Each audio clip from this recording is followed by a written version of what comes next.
Pour commencer, moi je suis le père Thibaut qui animera cette session. On va voir dans un instant le plan un petit peu de notre séminaire. On va regarder ici sur l'engagement, c'est même plus large que le couple, hein. Mais ça touche le couple. On n'est jamais spectateur d'une question comme ça. La deuxième, c'est que de près ou de loin, tous vous êtes appelés à aider. Alors je trouve que c'est intéressant, il y a même des projets de famille. J'ouvre une petite parenthèse, je vais développer un petit peu plus après. Un des intentions, vous allez voir, on va développer ça pendant cette session, c'est de développer l'aspect proprement humain du mariage.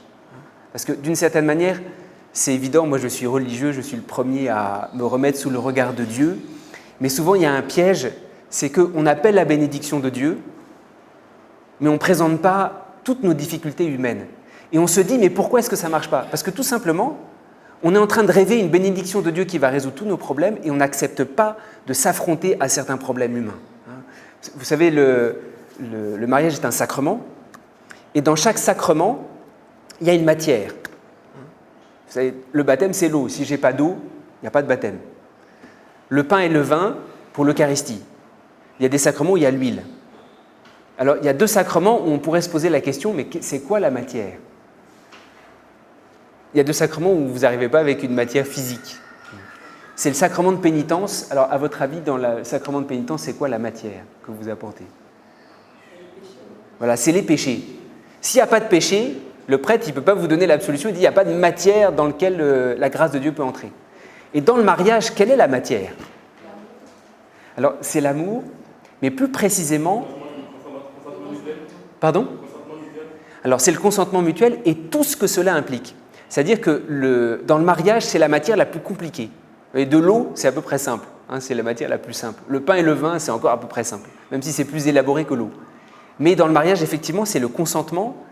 Et d'une certaine manière, c'est tout ce qu'on appelle tous les actes humains de l'époux et de l'épouse. C'est pour ça que, pour l'Église, le mariage est entre guillemets consommé quand il y a eu l'union des corps. S'il y a uniquement le consentement à l'Église, il n'y a pas, le mariage est, entre guillemets, c'est une expression un peu curieuse, le mariage n'est pas consommé. Donc, c'est exactement ce qu'on va regarder ici. Il y a beaucoup d'écoles de mariage qui regardent la dimension de la grâce de Dieu. On va aborder ça un petit peu, mais on va surtout insister sur l'aspect humain. Et vous allez voir, plus on présente l'aspect humain, plus la grâce du mariage peut s'enraciner. Et ça, c'est très important. C'est évident qu'il faut être tourné vers Dieu, je serai le premier à vous le dire, mais il y a quelque chose de très unique de s'arrêter à toute la dimension humaine du mariage. Et puis, donc je retiens ça, chacun, il y a une attente pour vous-même, il y a un aspect pour aider les autres, et puis plusieurs, vous avez exprimé cette attente de sortir avec des clés, hein, de sortir avec au moins une lumière. Alors, c'est extrêmement difficile parce que c'est facile de parler comme ça du mariage, c'est plus difficile à vivre. Donc, alors, avant de rentrer dans le vif du sujet, juste le programme. On va regarder 4 grands volets. On verra pourquoi. C'est la citation d'un philosophe qui s'appelle Aristote et qui dit, mais la tentation quand on s'aime, c'est de dire, oui, puisqu'on s'aime, voilà, tout est en commun, il y a une espèce de familiarité. Et il dit, on va voir, c'est très très sage pour la responsabilité et l'engagement sur la durée dans le couple. Quand grandit l'amitié, on pourrait dire la justice grandit la justice. Hein, on y reviendra dans un instant, mais souvent nous on se dit la justice c'est pour les étrangers. Oui, je ne le connais pas, donc je vais le respecter. Et puis quand on est proche, en fait, il y a quelque chose d'élémentaire qu'on oublie. Je ne sais pas si souvent il y a ces revendications qu'on entend dans le couple, mais ma femme elle me parle mal ou elle ne me respecte pas. Le problème dans le couple, on va voir, c'est pas l'amour, c'est les injustices. On va voir dans un instant, c'est très important pour l'enracinement de l'amour dans le couple. Deuxième point sur lequel on va s'arrêter, responsabilité et engagement, il y a une dimension de don. Vous savez, quand on s'engage, on se donne à quelqu'un. Alors c'est le deuxième volet qu'on va regarder, hein, on verra pourquoi on va regarder ces aspects-là. C'est le deuxième volet qu'on va regarder, don et amour de soi-même. Hein, on verra, on ne peut se donner à l'autre que si on s'aime nous-mêmes. Et souvent, on pense que le problème, il est dans l'autre. Parfois, c'est très difficile de s'aimer. On va s'arrêter un petit peu là-dessus, ça sera le second volet. Et puis on terminera, comme je vous ai dit, par Saint Joseph, modèle des époux. Voilà, donc ça fait un bon programme. Hein, vous allez voir, il y a beaucoup de matière. Alors, on va d'abord commencer par une introduction et vous allez voir pourquoi on va regarder ces 4 points-là. À titre d'introduction, donc un des thèmes, un des axes de cette formation, du désir amoureux au choix responsable. Je voudrais situer d'abord dans l'ensemble de ce qu'on a vu. Pour ceux qui étaient là dans le séminaire de la fois dernière, on a fait quelque chose sur les passions. Alors ça tombait à la Saint-Valentin, tomber amoureux. Il y a un désir amoureux qui naît en nous. On va regarder une autre étape aujourd'hui qui est le choix responsable. C'est important. Tomber amoureux, on a vu, c'est très très grand. Mais ce qu'on appelle les passions, les émotions, il y a même un chant que j'ai appris ici, je suis dans l'émotion, on est très attentif aux émotions. Les émotions, alors ça c'était tout le séminaire de la fois dernière, elles sont, et retenez ce mot, elles sont naturelles. Les émotions sont naturelles. Alors la fois dernière, on avait exploré, notamment en se mettant à la remorque à l'école d'un saint qui est docteur de l'Église, qui s'est beaucoup arrêté sur les passions et les émotions, qui est saint Thomas d'Aquin, qui avait exploré, on avait vu ça, tout le caractère naturel des passions. Et on avait vu, on s'était longuement arrêté là-dessus pour ceux qui étaient là, ce caractère naturel, il ne faut pas en avoir peur. C'est-à-dire qu'il y a un rythme des passions qui sont naturels. On s'était notamment arrêté là-dessus. Pourquoi est-ce qu'on aime beaucoup quelqu'un, on admire ses yeux, sa façon de parler, tout ça, et puis il y a un moment, il nous agace. On s'était arrêté là-dessus, c'est naturel. L'amour sensible, l'amour passionnel, à un moment, il se retourne. Il ne faut pas en avoir peur. Une fois, j'ai reçu un époux qui avait énormément de scrupules, qui me dit « Mais mon père, ma femme, elle est dans la salle d'à côté, je l'écoute, elle m'agace. Pourtant, je l'aime, je ne comprends pas. » Et lui, il avait presque l'impression qu'il avait un démon en lui qui l'empêchait de l'aimer. Non, c'est naturel. Alors, on avait regardé ça la fois dernière. Les passions ont un rythme naturel, elles nous traversent. On avait regardé ce rythme des passions, l'amour, la haine, la tristesse. Et la dernière des passions, c'est la colère. Et la colère aussi est naturelle. Alors, ce qu'on va regarder aujourd'hui, il y a un mot qui est très important sur lequel on va beaucoup s'arrêter, c'est le mot de choix. Le choix n'est pas naturel. Le désir est naturel. Vous pouvez avoir un immense désir qui vous habite, qui a son rythme, qui se transforme, etc., qui n'est pas naturel. Le choix, lui, est naturel. Alors, première chose qu'on va souligner, les difficultés à choisir et à s'engager aujourd'hui. Le choix implique tout de suite… Choisir, c'est difficile. Le désir, on s'était arrêté là-dessus à propos de la Saint-Valentin, le désir est naturel. Le désir ne se choisit pas. Tomber amoureux, vous ne choisissez pas. D'ailleurs, c'est très très curieux, c'est que c'est une expérience qui n'est pas libre. Vous ne dites pas « Allez, tombe amoureux de telle personne ». Ça ne marche pas. Il y a une parole du Cantique des Cantiques qui dit « N'éveillez pas l'amour ». Je ne sais pas si vous avez déjà lu ce livre de la Bible, le Cantique des Cantiques. « N'éveillez pas l'amour avant qu'il le veuille ». C'est-à-dire que l'amour ne se fait pas, il ne s'oblige pas. Par contre, une fois qu'il est là, on peut le choisir. Et le choix nous met dans la lutte. Déjà, dans la brève présentation que vous avez faite, vous dites le mariage, ce n'est pas facile. Juste pour vous compléter un petit témoignage, vous savez que quand on est religieux, dans notre communauté, il peut y avoir des gens qui entrent dans la vie religieuse qui ont déjà été mariés avant.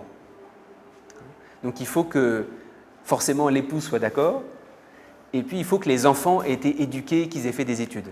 Alors nous, on avait un frère dans ma communauté, c'était en France, qui avait été marié, puis qui ensuite était rentré dans la vie religieuse.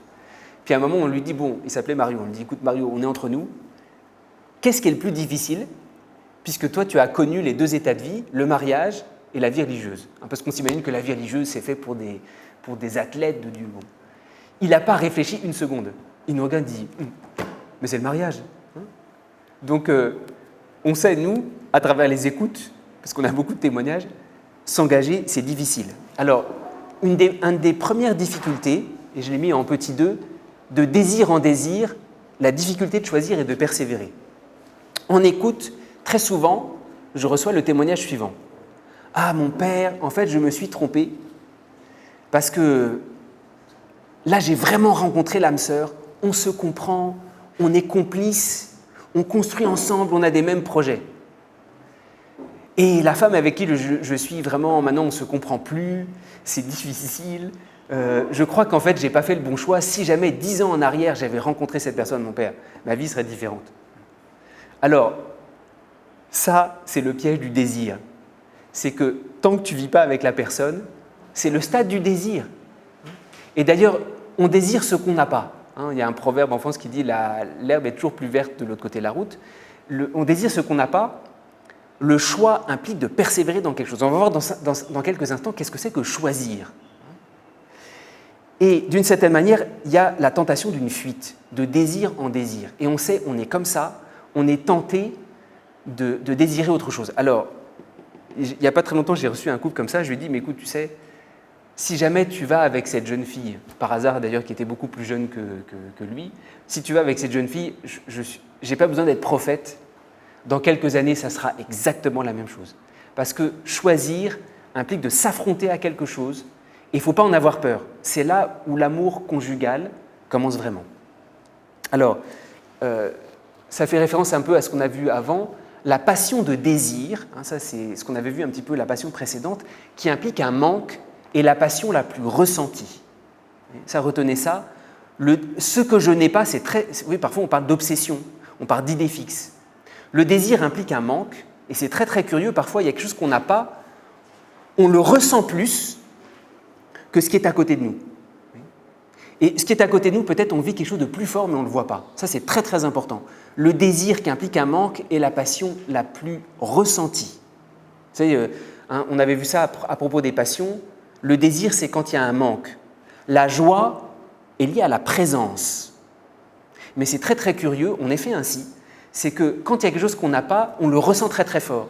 Et puis quand il y a la présence, c'est très curieux, parfois c'est moins fort, ou ça diminue tout de suite. Et il y a un piège du désir. Le désir qui implique un manque est le plus ressenti. Alors, je termine sur un peu l'analyse qu'on avait faite des passions la fois dernière. Les passions en elles-mêmes ne se stabilisent pas, elles se retournent. Ça, c'est très important. On avait vu la fois dernière, les passions sont essentiellement dans un mouvement. Et quasiment toutes les passions ont leur contraire. C'est ça que, généralement, la passion se transforme dans son contraire. Quelqu'un que j'ai énormément aimé, tout d'un coup, il y a une haine, alors pas forcément une haine volontaire et pécamineuse, mais il y a une haine qui est de l'ordre d'un agacement. Toutes les passions peuvent se retourner dans leur contraire. La joie implique une certaine tristesse. La seule passion qui n'a pas de contraire, c'est la colère, qui contient un petit peu tous les contraires. Alors maintenant, on va regarder un petit peu plus, c'est par une brève introduction, la difficulté de choisir, c'est tout l'enjeu qu'on va regarder aujourd'hui. Et d'une certaine manière, c'est le passage des passions initiales, qui sont très très fortes. Le désir est la passion la plus forte.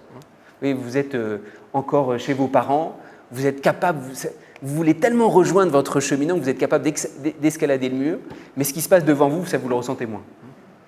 Alors, petit 2, qu'est-ce que c'est que choisir ? Je vais donner quelques éléments, on va approfondir ça tout au long de ce séminaire. Première chose à noter, qui est différent du désir, le désir est successif. On a d'ailleurs, si jamais on a un cœur qui est très capable d'aimer, on peut tomber amoureux plusieurs fois par jour. En tout cas, à Abidjan, ça peut arriver, on peut tomber amoureux plusieurs fois par jour. Voilà. Le propre du choix, c'est que dans un choix, on met un ordre.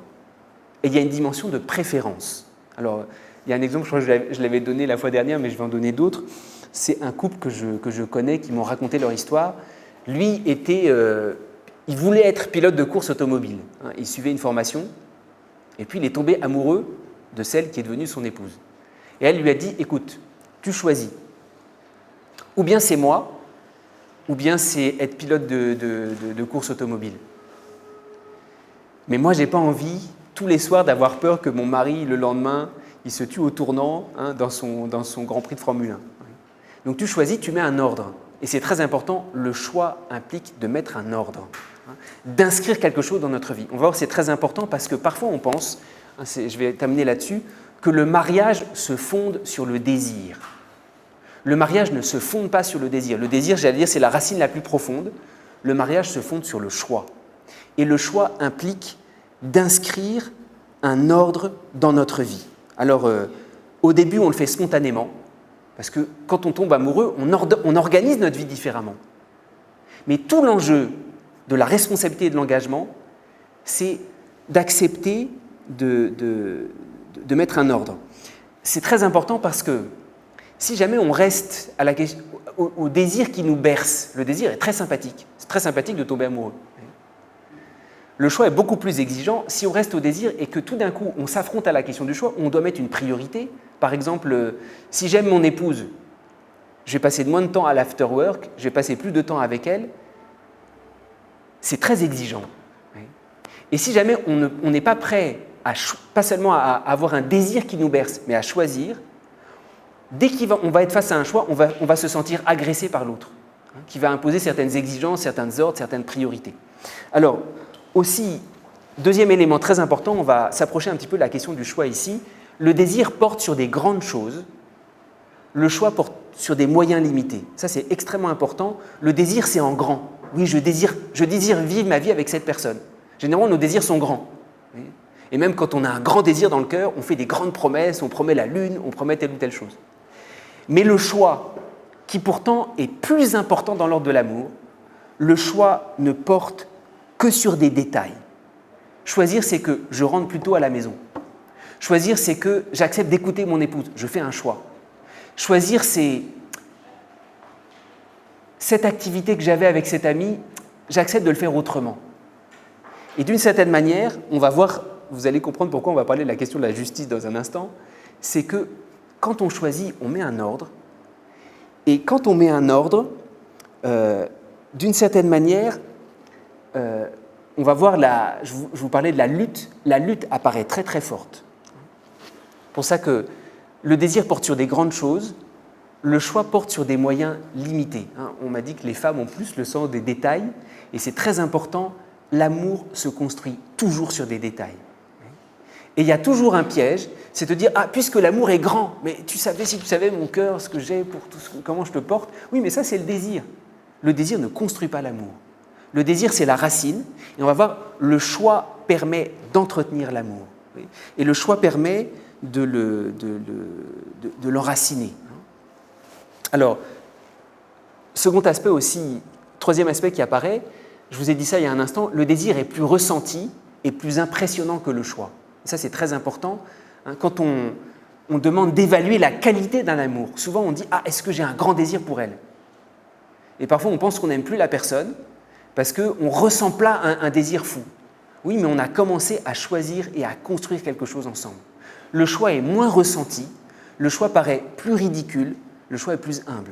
D'ailleurs, on va voir, quand il y a des revendications dans un couple, il peut y avoir un homme qui a encore un grand désir dans son cœur pour son épouse. Mais c'est des détails. Il ne rend plus service de la même manière. La femme dit « moi je fais tout ». C'est très très important. L'enracinement du choix passe à travers des détails. Alors, aussi un élément qui est important, seul le choix permet la réciprocité. Je ne sais pas si vous avez remarqué, le désir n'est pas forcément réciproque. Vous pouvez avoir un grand désir dans votre cœur et puis l'autre ne répond pas. Par contre, le choix se fait dans la réciprocité. Pour choisir quelqu'un, il faut qu'il vous choisisse aussi. C'est pour ça qu'on va voir, le choix est toujours mutuel. Le désir n'est pas forcément mutuel. Alors, c'est une ébauche, mais c'est une étape très importante. On va réfléchir sur les différentes étapes du choix. Seul le choix permet la réciprocité et l'enracinement de l'amour. Seul le choix fonde le mariage. Oui, on a parlé tout à l'heure du consentement. Le consentement, c'est pas seulement j'exprime un désir. Ah ouais, oui, ça me ferait plaisir de passer ma vie avec toi. Ça, c'est pas un consentement. Le consentement implique le choix. Et le choix, c'est pour ça qu'il y a un temps de fiançailles, il y a un temps de cheminement, c'est qu'on a commencé à inscrire un ordre dans sa vie et que ça commence à grincer un petit peu d'ailleurs.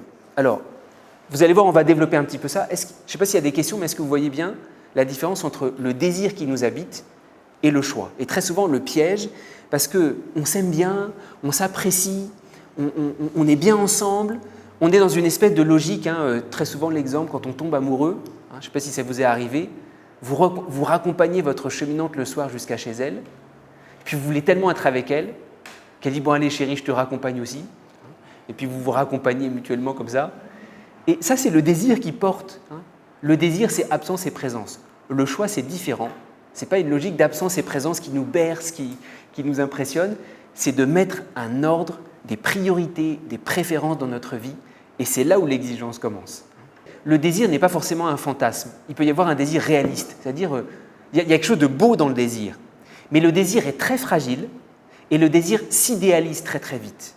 Mais le désir en lui-même, il est beau. d'avoir un désir grand, ça élargit notre cœur. Par exemple, il y a des gens qu'on rencontre, sans forcément se marier ou quoi, ça élargit notre horizon, en disant mais auprès d'eux, mon cœur il est grand. Donc ce n'est pas seulement un piège ou un fantasme ou un idéal ou un rêve, mais du moins ce que je dirais, c'est que le désir laissé à lui-même tombe dans le rêve. En fait, on va voir ça, le choix fortifie le désir. Parce que, aussi un enjeu, c'est qu'il y a c'est très dans l'air du temps, il y a cette espèce d'illusion qu'à un moment, le désir va disparaître et que notre amour va se détruire. Regardons les couples autour de nous, il y a un moment où le désir va disparaître. Et toute cette formation qu'on veut donner, on ne dit pas que c'est facile, mais on peut vraiment entretenir le désir.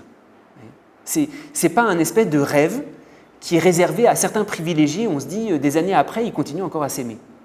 Et le choix permet d'entretenir le désir. Il n'y a pas très longtemps, j'ai fait un pèlerinage en Terre Sainte avec des Ivoiriens, et il y avait des couples de 30-40 ans, et puis il y avait un vieux couple, ils avaient à peu près entre 60 et 70 ans. Et à la fin, on a fait un petit retour de témoignages qui les avaient marqués, et tous ils disaient, mais mon père, ce qui nous a marqué, c'est qu'en fait, ce couple plus âgé, il s'aime plus que nous tous. Ils se tenaient la main, il y a quelque chose de très simple. Et souvent, il y a cette espèce de... C'est très important à souligner, souvent il y a cette espèce de illusion en disant, bon, on va avoir un désir, mais en fait, on sait que ça ne va pas durer. Il y a une espèce de magie. Alors, c'est pour ça que je suis d'accord avec vous, il y a une part de rêve.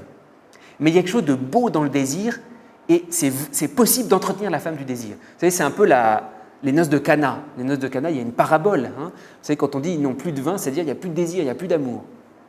Et puis, l'enjeu du mariage chrétien, mais du mariage humain tout court, parce que Cana, c'est aussi un mariage humain, c'est toi, tu as gardé le bon vin jusqu'à présent. Alors, il ne faut pas avoir peur des luttes, mais le rêve, le fantasme, c'est la caricature du désir. La grande question, c'est comment, assumer ce désir et aller jusqu'au bout avec lui. Je ne sais pas si ça répond, mais je suis d'accord, c'est un des grands enjeux. C'est un des grands enjeux aujourd'hui. C'est une marche d'escalier que la plupart du temps, on rate dans n'importe quel état de vie. Alors, justement, je vais passer au point 3, le choix et les luttes. Vous voyez tout de suite, le désir n'implique pas de lutte. Au contraire, le désir me berce. C'est très agréable de tomber amoureux. Alors, ça fait un peu bizarre parfois, mais c'est très très agréable. C'est un sentiment plutôt sympathique de tomber amoureux.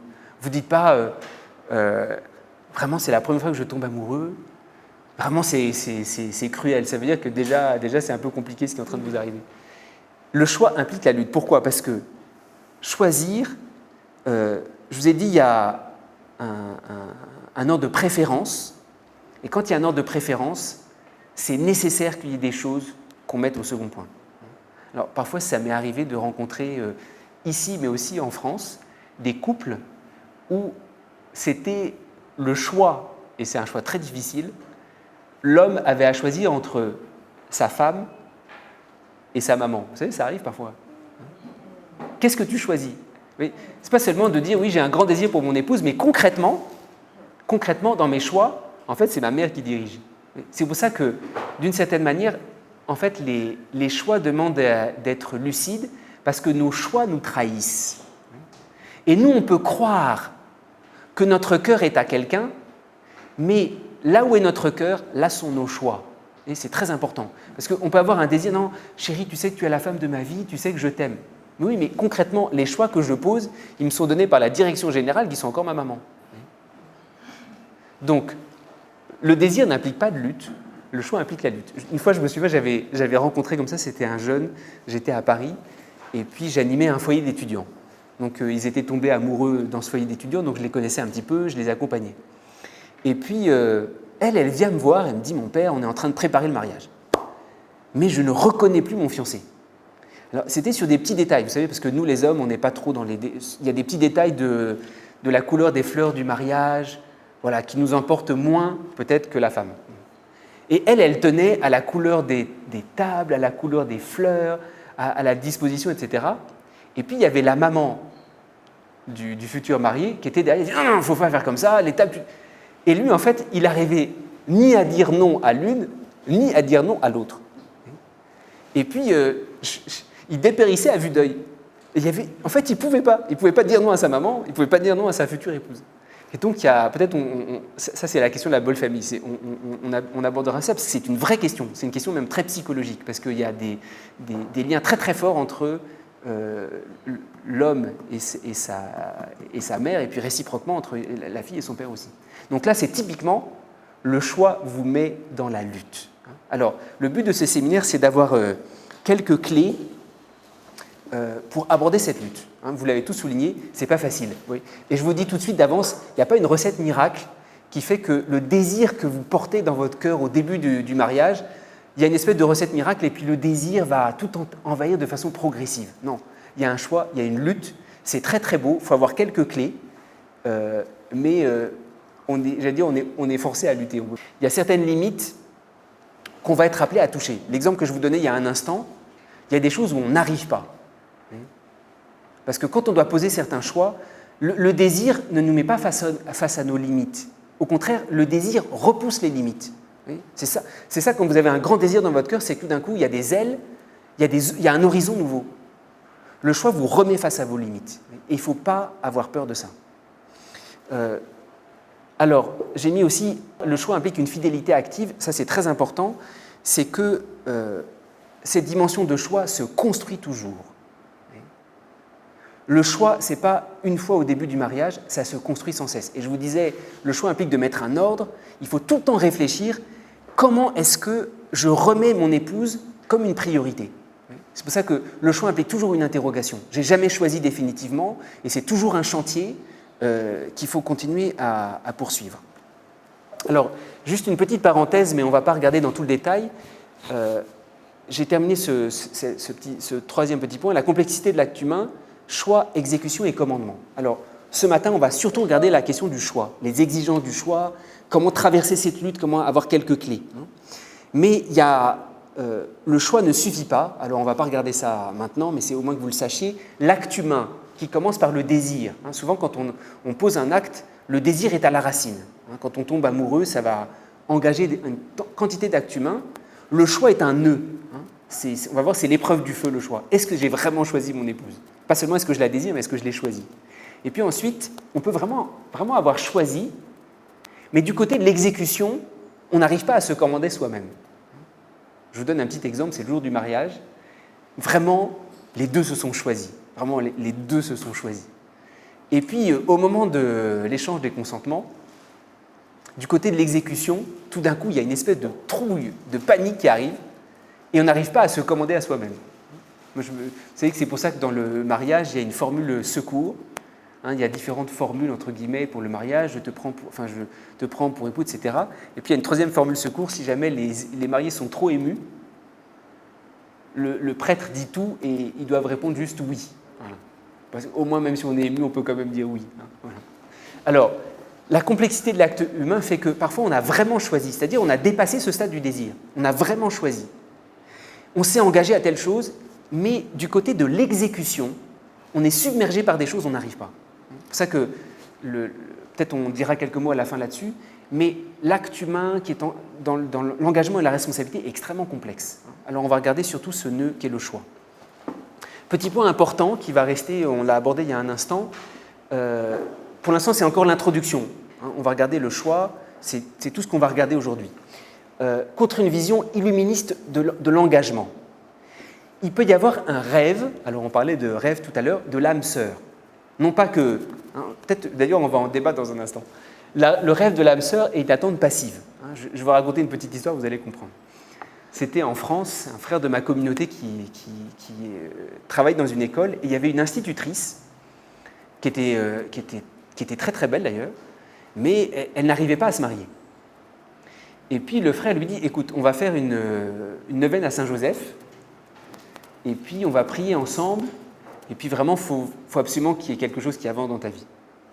Donc le frère lui dit, pendant que tu diras la neuvaine, moi aussi je prierai pour ça, je te porterai dans cette neuvaine. Donc elle fait la neuvaine à Saint-Joseph, le frère la voit 9 jours après.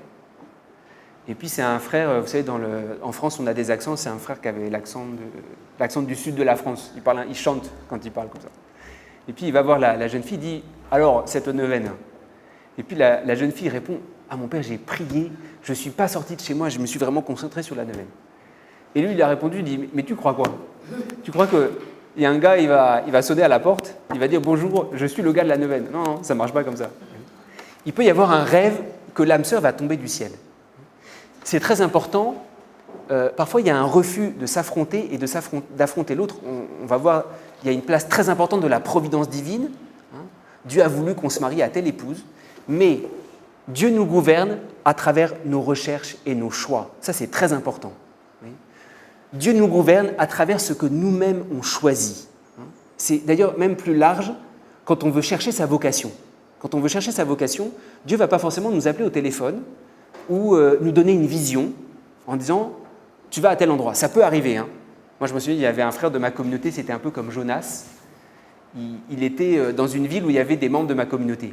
Et puis, il sent que Dieu va l'appeler. Il sent que Dieu va l'appeler. Il fait ses bagages, il déménage il va dans un autre pays. Parce qu'il dit non, moi je ne veux pas être au milieu. Il va dans un autre pays, il va à Genève, qui est une ville en Suisse, qui est la capitale de la Suisse. Et puis il s'installe à Genève, puis comme il est quand même croyant pratiquant, il voulait un petit peu mettre sa vocation de côté, il était un petit peu croyant pratiquant, il va à la paroisse du coin. Après s'être installé, donc il a fui, et puis il va à Genève. Et puis il voit paroisse tenue par les frères de Saint-Jean. Il dit « Ah non, Dieu est fort, moi je ne peux pas échapper. J'essaie de partir à l'autre bout, il m'attend encore ici. » Alors, parfois il y a des signes comme ça. Bon. Mais, même s'il y a des signes comme ça, le discernement d'une vocation, c'est pour ça qu'il y a un cheminement, ne se fait pas à travers un signe charismatique. Vous aurez beau avoir toutes les visions et les apparitions, le mariage se fait à travers le choix. Et c'est très important, quand un prêtre doit célébrer un mariage, vous aurez beau avoir toutes les paroles de connaissance, et parfois il y a des très belles paroles qui nous aiguillent, tant que vous n'avez pas vécu un choix, il n'y a pas d'enracinement possible. Donc c'est très important, la bénédiction de Dieu ne télescope jamais le choix. Et le choix, c'est-à-dire on vit ensemble, il y a des priorités ensemble, je vous ai donné quelques exemples, il y a des priorités qu'on met ensemble. J'allais dire, Dieu nous parle à travers nous-mêmes. Si c'est à moitié, mais commence à t'engager. Et Dieu ne va pas te le dire de l'extérieur, il va te le dire à travers tes propres actes. Je me souviens d'une jeune fille qui était venue me voir et qui me dit « Mon père, il y a eu une parole de connaissance dans mon groupe de prière, et puis quelqu'un m'a dit que c'est un tel que je vais épouser. Mais lui, il ne me calcule pas. D'ailleurs, la dernière fois que je l'ai vu, il a oublié mon nom, il ne sait même pas comment je m'appelle. » Je lui dis « Tu sais, peut-être ce signe vient de Dieu, mais parfois c'est des déclics. Mais est-ce que c'est avec lui que tu dois te marier ?» Et le vrai discernement, alors finalement, elle s'est d'ailleurs mariée peu de temps après. Donc il y avait une part de vrai peut-être dans cette parole de connaissance. Mais elle s'est mariée avec un autre, avec qui elle a vraiment cheminé. Alors, il y aurait une question, on pourrait rester d'ailleurs toute la journée là-dessus, mais c'est une question très intéressante. Sommes-nous prédestinés à nous marier à telle personne ? C'est très important, on va voir, ce séminaire, c'est un séminaire sur le choix et l'engagement. On va voir en réalité, Dieu nous parle à travers notre choix. Dieu ne nous parle pas à côté en fait. Alors, je ne sais pas ce que vous diriez quand on dit « Est-ce que Dieu nous a prédestinés à une âme sœur ?» Parfois, même dans un couple, il peut y avoir une destruction psychologique, il peut y avoir des agacements, il peut y avoir des choses que l'on passe. Mais on sent, alors il peut y avoir des coups physiques, ça c'est un signe plus fort, mais on sent qu'il y a une espèce de destruction, c'est-à-dire que soi-même, vous savez, il peut y avoir dans un couple, c'est pas très drôle, mais ça peut arriver, il peut y avoir une attitude manipulatoire, où en fait, on met toutes les cartes de notre côté et l'autre, en fait, il est ficelé. Et il peut y avoir certains ressorts psychologiques qui font qu'à un moment, on se détruit.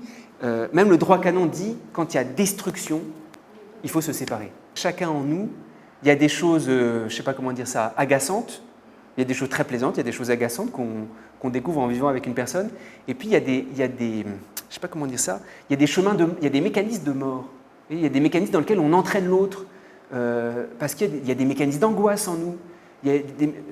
Dans chaque couple, et moi je me souviens d'un couple que j'ai rencontré il n'y a pas très longtemps, lui a un caractère très zen, c'est-à-dire qu'il est imperturbable. Il est imperturbable. Et puis sa femme est extrêmement angoissée. Sa femme est extrêmement angoissée. Et lui, en fait, quand sa femme est dans l'angoisse, lui, il encaisse, il la porte, etc. Mais on sent, la dernière fois que je les ai vus, on sent qu'elle, c'est inconscient, hein, mais elle veut que son mari entre dans son angoisse. Et quelque part, elle le titille, elle le pousse à bout pour le faire sortir de lui. Et je pense qu'elle ne s'en rend pas compte. Donc en chacun d'entre nous, il y a des mécanismes destructeurs, il faut le savoir. Vous savez, les 3 premiers chapitres de la Genèse, alors on a dit qu'on regardait surtout l'aspect humain, mais on peut prendre ce regard-là. Les 3 premiers chapitres de la Genèse terminent par une catastrophe, pour dire qu'il y a quelque chose dans le mariage qui est à la fois germe de vie et germe de mort. Et j'allais dire, pour le discernement, est-ce que, et il faut savoir en nous, il y a des profondes limites. Alors on n'est pas tous des psychopathes, mais il y a des lieux, il faut en être lucide. On est capable d'entraîner l'autre vers le bas. Est-ce que je suis capable de porter ça ? Est-ce que je suis capable de porter ça ? Je me souviens d'un jeune couple, enfin, je les avais vus 10 ans après en fait, et ils ne s'étaient pas mariés ensemble. Et elle, alors c'était un couple, ils étaient beaux comme le jour tous les deux. Même 10 ans après, même 30-40 ans, ils étaient extrêmement beaux. Et elle, ils devaient se marier ensemble. Elle avait une espèce d'ornière psychologique. En fait, elle était dépressive. Son père était psychologue. Son père est venu voir celui qui lui a demandé sa main et dit « Écoute, vu comment toi tu es, vu comment elle est, moi je vous déconseille. » Et je crois que c'était sage.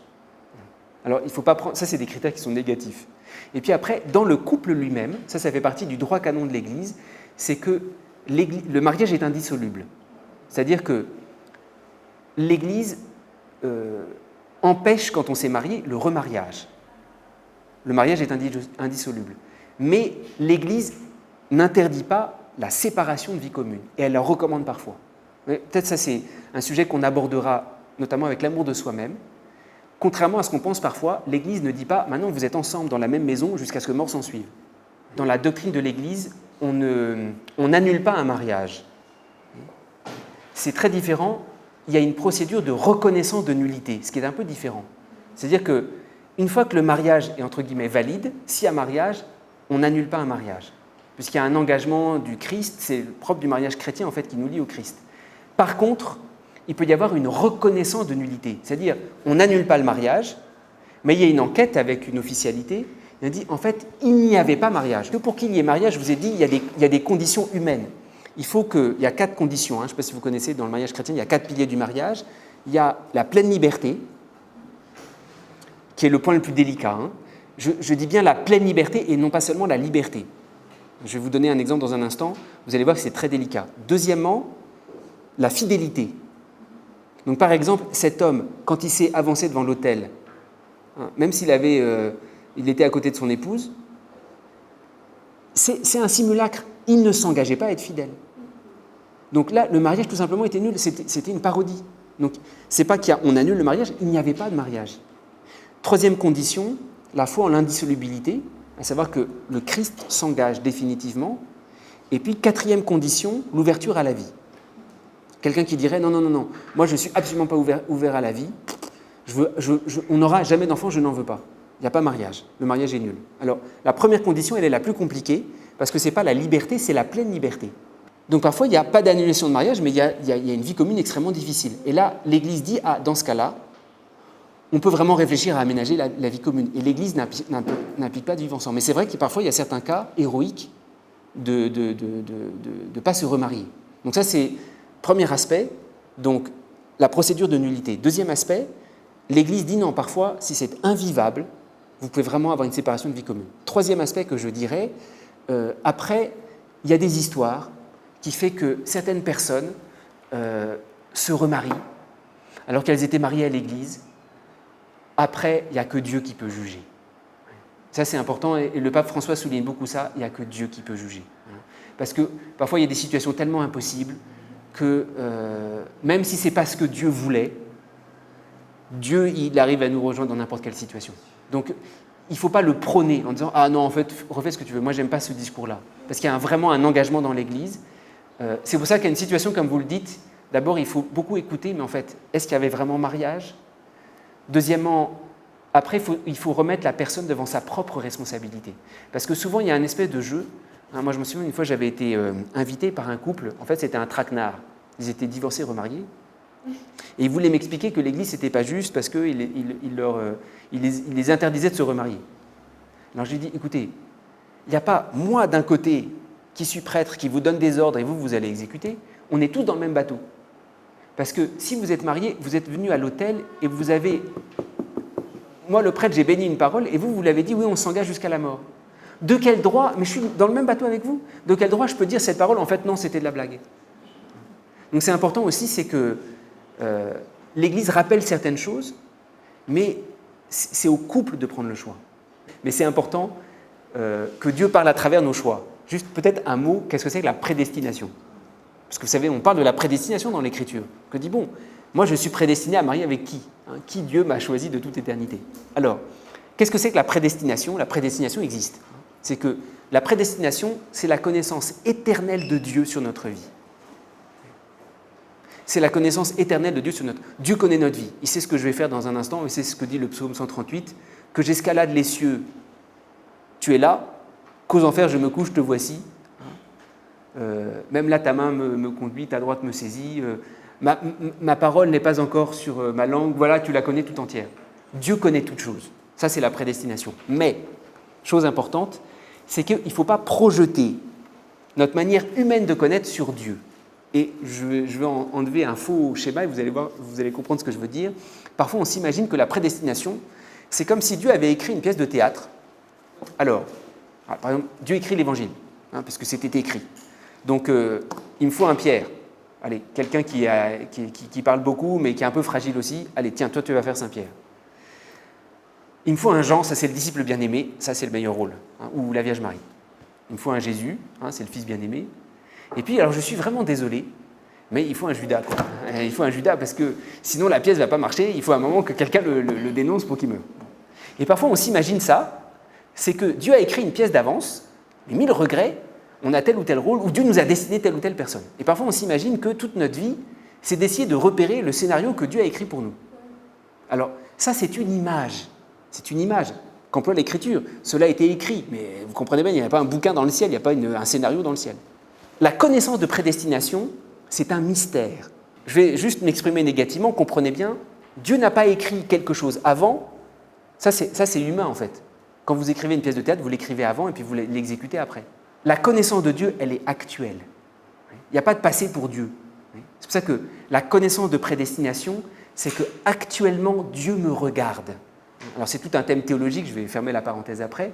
La grande question, c'est qu'est-ce que c'est que la prédestination? Comment Dieu regarde l'homme? Il me connaît à travers lui-même. C'est pour ça qu'il sait ce que je vais faire dans un instant, c'est une connaissance divine, mais c'est une connaissance qui ne m'enferme pas dans un rôle. Alors je vous donne un petit exemple biblique, vous allez comprendre. Vous savez que le peuple d'Israël, il y avait une volonté de Dieu sur lui. Dieu ne voulait pas que le peuple d'Israël ait un roi. Vous connaissez ce passage du livre de Samuel. Eux, ils voulaient tous un roi et Dieu dit non, c'est pas bien pour toi, je ne veux pas que tu aies un roi. Puis à un moment, il récrimine, il dit non, on veut être comme toutes les autres nations, on veut un roi. Alors Dieu dit à Samuel, écoute, tu vas leur dire, ils auront un roi, mais tu vas les avertir de tout ce qui va arriver. Donc Samuel les prend, il leur dit, écoutez, le roi prendra vos femmes dans le harem comme parfumeuses, etc. Puis ça va très très mal se terminer. Et puis si on regarde la Bible, on peut se dire, mais effectivement, ça s'est très mal terminé, il y a eu la déportation à Babylone, et puis après, Israël n'a plus jamais retrouvé sa royauté. Mais en réalité, si vous regardez bien dans l'Écriture, Jésus, il est fils de qui? Fils de David. C'est-à-dire fils du roi que Dieu ne voulait pas. Dieu ne voulait pas de roi, Dieu ne voulait pas de roi David. Ça veut dire que même si tu prends des chemins que Dieu n'avait pas forcément voulu, la prédestination, c'est pas que Dieu a écrit un scénario, bon, tu n'as pas voulu rentrer dedans, maintenant c'est gâté. La prédestination, c'est qu'actuellement Dieu te regarde à travers le don qu'il veut te faire. Et c'est pour ça que la prédestination intègre notre liberté. La prédestination, c'est qu'actuellement Dieu me connaît, Dieu sait ce que j'ai fait. Mais Dieu me connaît et il me regarde à travers ce qu'il veut me faire. C'est pour ça que parfois, je peux vraiment avoir péché, je peux avoir pris des chemins que Dieu ne voulait pas, comme le peuple d'Israël, mais Dieu continue à m'attirer à lui et à me donner sa grâce. C'est pour ça qu'il faut faire attention, la prédestination, ce n'est pas un scénario figé, avec ça c'est la femme idéale, si je l'ai raté, après c'est gâté. Non.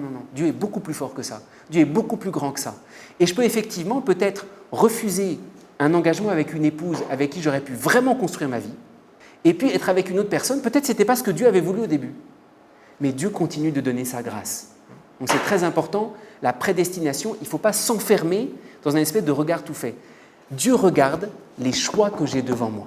La prédestination, c'est le regard grand de Dieu qui se sert même de nos ornières et nos chemins de traverse. Donc, le fait que Dieu se serve de tout, Le fait que Dieu se soit servi du mari épouvantable de Sainte Rita, qu'il se soit servi de Judas, qu'il se soit servi des grands prêtres, donc Dieu se sert de tout est grâce. Mais ça ne veut pas dire que Dieu l'a voulu.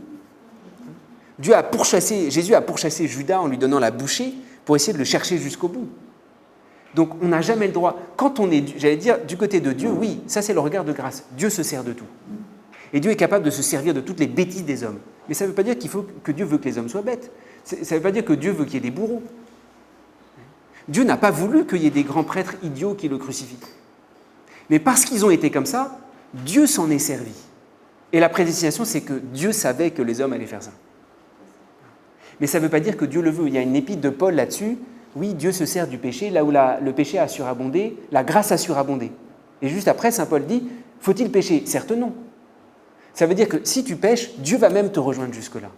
Mais ça ne veut pas dire qu'il faut que tu prennes ça comme une excuse pour ne pas te convertir. Un raisonnement comme ça, c'est pervertir la miséricorde de Dieu. C'est abuser de la miséricorde de Dieu. Ce n'est pas parce que Dieu donne sa grâce dans des sentiers, j'allais dire des sentiers de perversion, parce que Dieu descend jusque dans la mort. C'est pas pour ça qu'il faut dire « Ah, puisque Dieu est descendu dans la mort, donc moi je vais tuer les gens. » Donc, en fait, ça, d'une certaine manière, je vais terminer la parenthèse parce qu'on va vraiment aborder l'épaisseur humaine de la question du choix, mais je ferme la parenthèse justement. C'est que ce regard-là, ça peut être une fuite pour nous empêcher de choisir, nous empêcher de nous affronter à nous-mêmes, nous affronter à nos limites, et en même on prend prétexte que, en fait, je suis comme ça, donc Dieu l'a voulu, ça ne peut pas changer. C'est exactement l'inverse qu'on va voir aujourd'hui. Il n'y a pas de fatalisme. Le choix, il y a quelque chose qui nous est remis entre nos mains, et c'est terrible de prendre comme excuse la providence et la volonté de Dieu qui est censée tout récupérer. C'est pour ça que peut-être je termine par rapport à ça. La grâce du mariage n'est pas une grâce miraculeuse. Et nous, souvent, on s'imagine que les actions de Dieu sont miraculeuses. C'est-à-dire, Dieu va faire au-dessus de nos défauts, au-dessus de nos limites. La grâce du sacrement n'est pas miraculeuse. Il y a une matière dans le sacrement de mariage. La grâce du sacrement de mariage est beaucoup plus profonde qu'un miracle. La grâce du sacrement de mariage va passer à travers nos choix et nos limites. Et c'est un très mauvais calcul de se dire, bon, il y a des choses qui ne vont pas, il y a des choses où on n'arrive pas à s'accorder, mais le mariage va nous donner une telle bénédiction que ça va s'ouvrir, ça va se décanter. Alors là, je vous dis, c'est un très très mauvais calcul. Parce que le risque, c'est qu'en fait, il n'y ait même pas mariage, parce que c'est tellement limité que, en fait, et généralement, ce genre de calcul, moi j'ai rencontré plusieurs personnes, des époux, des épouses qui m'ont dit, mon père, bon, il y avait des choses difficiles qu'on rencontrait, mais on s'est dit, la grâce du mariage va faire. Et en fait, non, vous n'avez pas apporté la matière qu'il fallait. C'est comme si vous avez fait un baptême sans eau. Il n'y a pas baptême. Donc, c'est très important. C'est évident que Dieu nous porte dans sa prédestination, dans son regard. Mais la manière dont on le connaît, c'est à travers nos choix et nos engagements. Alors, on va entrer dans le plan du séminaire, on est encore à l'introduction. Il y a deux aspects extrêmes du choix qu'on va regarder. Je vous ai dit, dans le choix passe par les petites choses.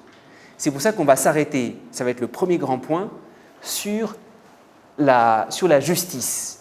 À la différence du désir, le choix passe par des détails. Le premier sens des détails, c'est le respect de l'autre et le sens de la justice. Vous allez voir, ça peut paraître complètement anodin, parce qu'il dit « Oui, mais l'amour nous met au-dessus de la justice, l'important c'est qu'on s'aime, etc. » Si vous respectez l'autre dans les moindres détails, votre mariage pourra aller très très loin. Et c'est pour ça que c'est la première partie qu'on va voir, quand grandit l'amour, grandit la justice. Et parfois, il y a beaucoup de choses qui peuvent se régler, parce qu'on pense que le mariage nous met tellement dans une complicité qu'il y a certains respects minimaux sur lesquels on n'a pas été attentif. Donc ça va être le premier point. Deuxième point, et c'est l'autre extrême du choix, le choix passe par des petits détails. Donc on va regarder ça. La justice nous oblige à entrer dans les détails, on va voir. C'est pour ça que dans un mariage, il faut avoir un très grand sens de la justice. Pas seulement par rapport aux enfants pour les corriger, mais vis-à-vis de celui qu'on aime. Deuxième aspect, le choix implique de se donner. Alors ça, c'est le deuxième grand volet, don et amour de soi-même. Puis le troisième volet, c'est le plan que je vous avais présenté tout à l'heure. Le troisième volet, on va s'arrêter un peu plus sur nos limites viscérales. Et puis, dernier aspect, on va confier ça à Saint Joseph, qui est le modèle des époux. Alors, je passe tout de suite au premier point. Quand grandit l'amitié, grandit la justice. Je ne sais pas si vous voyez bien l'enchaînement. D'abord, nous allons regarder le grand passage du désir au choix. Et dans le choix, nous allons regarder deux grands volets. D'abord, le choix implique d'entrer dans les détails. Et les détails, ça implique un sens très fort de la justice et du respect. Deuxième aspect, on regardera ça après, l'amour de soi-même. Premièrement, alors je l'ai mis sous forme de question, est-ce que l'amitié implique un dépassement de la justice? On va voir oui et non. Vous savez, on dit, mais non, mais on n'est pas dans un rapport de justice donnant-donnant quand même. On est dans un rapport d'amour. Donc il y a une complicité. Je ne sais pas si vous êtes déjà posé la question, comment se fait-il que quand on est amoureux, on se comprend parfaitement, hein? Au fond, j'ai relevé la question de la communication, peut-être on va voir ça, parce que la question de la communication, ce n'est pas seulement dire la vérité. Parce que si communiquer, c'était uniquement dire ce qu'on portait, déjà, ce n'est pas facile, ça serait déjà quelque chose. Mais dans la manière de communiquer, on peut plus ou moins respecter l'autre. Alors, comment se fait-il que quand on est dans les premiers temps, on est amoureux, comment ça se fait qu'il y a une espèce de complicité? Mais voilà, l'autre comprend, je n'ai pas besoin de lui expliquer. Je sais pas si, quand même, c'est un signe, quand on tombe amoureux, c'est qu'il y a une espèce de complicité. Même d'ailleurs, les autres, ils ne nous comprennent pas.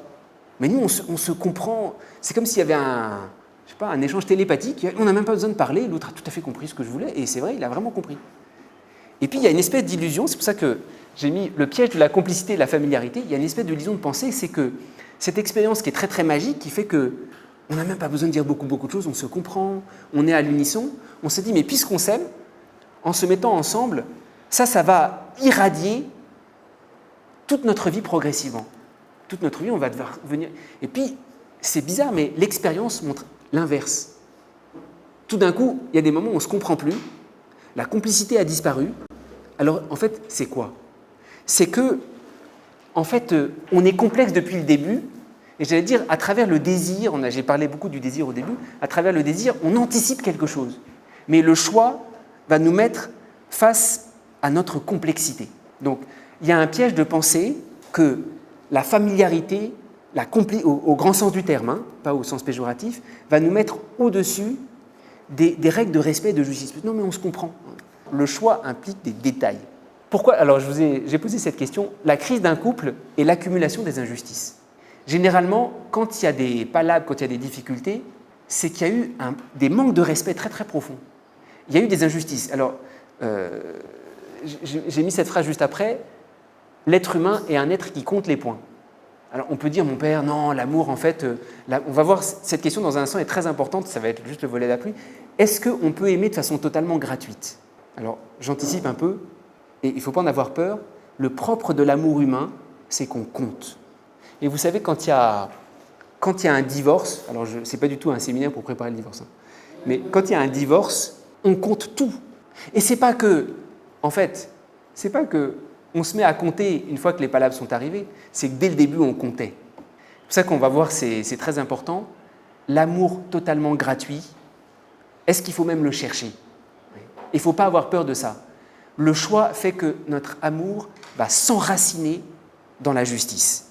Alors, quand je vous dis l'être humain, c'est un être qui compte, hein, vous savez, généralement, c'est un peu un risque, c'est qu'on dit non, j'aime tellement l'autre, quand même, on s'aime, je ne vais pas compter les points. Donc il y a une chose que votre conjoint ou conjointe a fait, ça vous agace profondément, parce qu'il vous a manqué de respect. On va voir ce que c'est que l'injustice, hein, on va s'arrêter un petit peu là-dessus. Et puis vous dites, bon, je ne lui dis rien, parce que quand même c'est un détail. Et puis la personne, elle vous marche sur le pied une deuxième fois, c'est bon, j'avais dit que je prenais sur moi.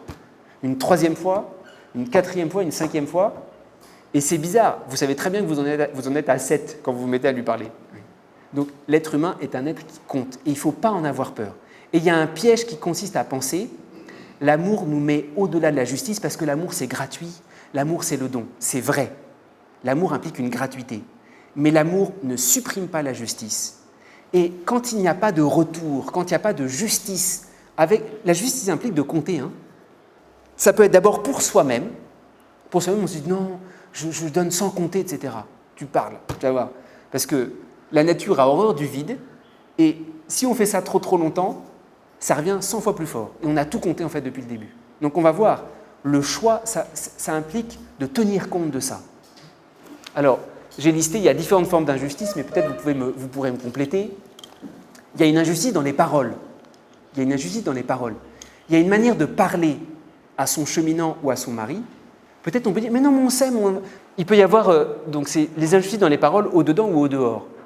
Parfois, il y a une manière, moi j'ai vu plusieurs fois ça, où on est dans une assemblée comme ça, et puis la manière dont le mari ou la femme parle de son conjoint, en fait, il ne s'en rend pas compte, mais il l'humilie devant tout le monde.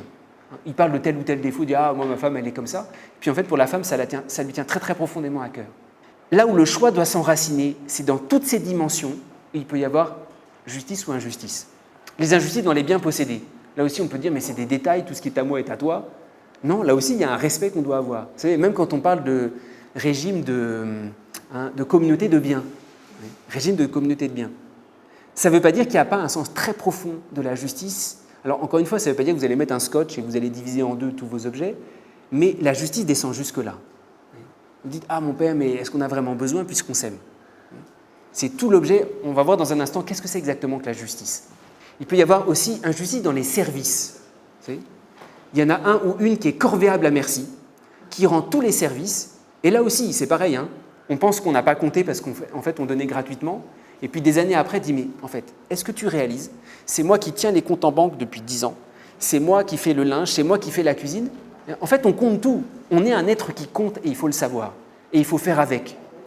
Et il ne faut pas penser que l'amour dans le mariage, c'est de dire non, puisque c'est gratuit, on accepte de donner sans compter. Oui et non.